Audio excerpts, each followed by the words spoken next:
जोहोलाव सोमब्ला बसुमतारीनि जे मुंख्लं सान एबा थैनाय सान आरो बे सानखौ दुलाराय बर' फरायसा आफादा आफाद हिसाबै गोलाव समनिफ्राय उदखारि बेरेखा सान महरै फालिबाय थादों आरो देग्लाय बोसोरावबो बे बासुगावनि गयबारि बिथांनि जि समाधि दङ बेयाव बेखौ मेहेरगोनाङै खुंफुंदों। जों जेखि थासारियाव थाया मानो जेखि परिबेस परिस्थितियाव थाया मानो जोहोलाव सोमब्ला बसुमतारीया जोंनि माहारिनि सासे पिलार स्तम्भ आरो बिथाङा गोब्राब हारिनि बे थासारियाव जे समाव हारिया गासै बिथिंजोंबो नाख्रेबजादोंमोन गादबजादोंमोन सुसि जादोंमोन बे समाव हारिनि मोनथाय हारिनि रैखाथिनि थाखाय दुलाराय बर' फरायसा आफादनि आफादगिरिनि बिबान लानानै बिथाङा मैखोमै खामानि मावदोंमोन आरो बेबायदि थासारियावनो गाव हारिनि गेजेराव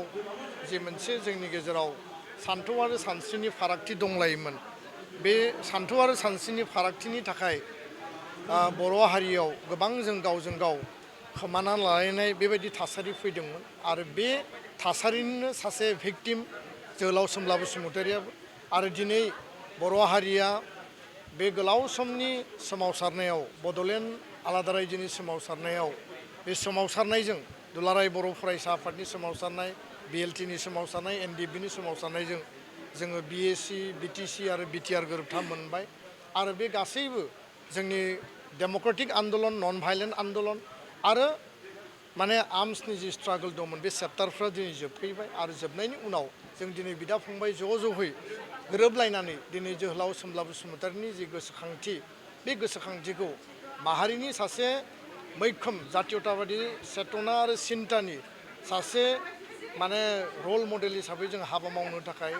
सिबिनो थाखाय बिथांखौ जोङो बिबार बावनो मान बावनो थाखाय दिनै खाबु मोननाया बर' हारिनि मोनसे गिदिर नेरसोन जों संग्रामबो खालामनो हायो जोङो गणतान्त्रिक संग्रामबो खालामबाय जोङो आर्म्स स्ट्रागलबो खालामबाय आरो दिनै जों खौसेयै गोरोबलायनानै नन भायलेन्टलि डेम'क्रेटिकेलि जों ज'है बे जोंनि बिर जोहोलाव जाय गेदेमा बिथांमोनखौ जोङो सिबिनोबो दिनै थासारि जोङो बिल्डआप खालामनो हानाया बर' हारिनि थाखाय थारैनो मोनसे गिदिर एग्जाम्पोल होननानै आं बुंनो सानो।